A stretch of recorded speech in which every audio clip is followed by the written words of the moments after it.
3D content and the 3D ecosystem and its impact on virtual reality. And we're going to invite up Alban from Sketchfab.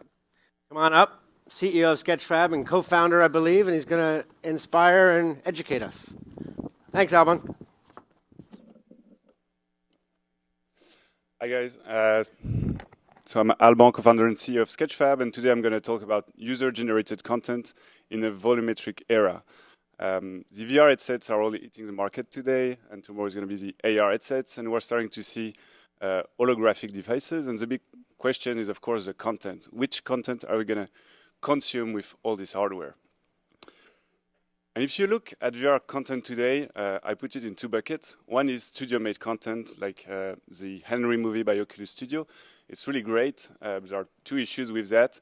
One is that it takes time to make, and the other one is that it takes money. And the result is that there is rather little studio-made VR content. And if you go to the Oculus store today, you'll see that for yourself. And the other bucket of content is user-generated content. And it has to be the bulk of VR content, has to be user-generated. And today, user-generated content for VR is mostly 360 video. But we live in a 3D world, as you all know, and we have 6 degrees of freedom. And I can walk in a space in the real life, and VR is able to recreate the same thing. And this is what we need to get a real sense of presence.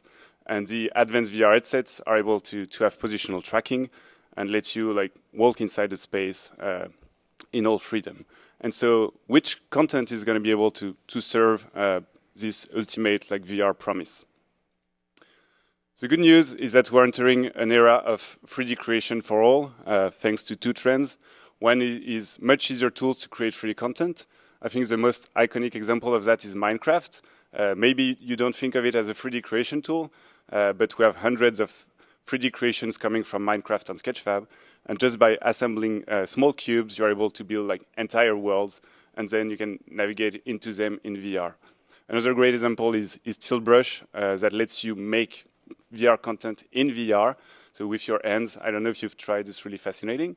You create in VR, and then you're able to revisit that in VR. The second mega trend for 3D creation is 3D capture. And it's really fascinating to see how it has evolved over the past 5 years. The most famous project is maybe Project Tango by Google. They are shipping their first phone with a 3D sensor this summer with Lenovo. And also, if you look at the events on the Apple side, so they bought PrimeSense 3 or 4 years ago. PrimeSense was a company making the Kinect. And all this points towards a future iPhone with a 3D camera. And the day we have an iPhone with a 3D camera, you'll be able to capture spaces and people in 3D. And if you look at how we've captured the world, so we started with drawing, and then we started taking pictures, and then we started taking videos. But as we live in a 3D world, 3D capture is going to be the next way we capture the things. And so here is an example with my son, William. I make a 3D portrait of him every month. I took it with just a phone. So it's hard to show a 3D file on a 2D screen. And he's not dancing yet, but I also have dancing versions of him. And so, yeah. 3D capture is super important, but being able to distribute this content is equally important. And when it comes to user-generated content, you have to share it online and help it travel across the web. And so that's what we do at Sketchfab. We're a platform to host and distribute 3D files. And with technologies like WebGL and WebVR, you're able to browse this content in VR straight from a browser. And a pretty good example of that is that we're natively supported in Facebook, which means that I can share this 3D portrait of my son William in a Facebook post and then prompt a VR view straight from my Facebook feed just from the browser without having to go to a store and to install like a crazy setup. One area where user-generated 3D content is really booming is around cultural heritage. A lot of museums are starting to digitize their collections in 3D, but also a lot of normal people, when they go to the museums, are just starting to take pictures from various angles of statues and then publishing it on the web. Another very interesting initiative that started like 2 years ago and is still happening is around what happened in like Syria and when ISIS started destroying art and museums there. A lot of people on the internet started crowdsourcing the reconstruction in 3D of places like that. So here's an example of a temple in Palmyra that was preserved forever in a digital format. Another very interesting vertical to me is documenting world events. And now with this technology, we're able to see 3D data from an event pretty much the day it happens.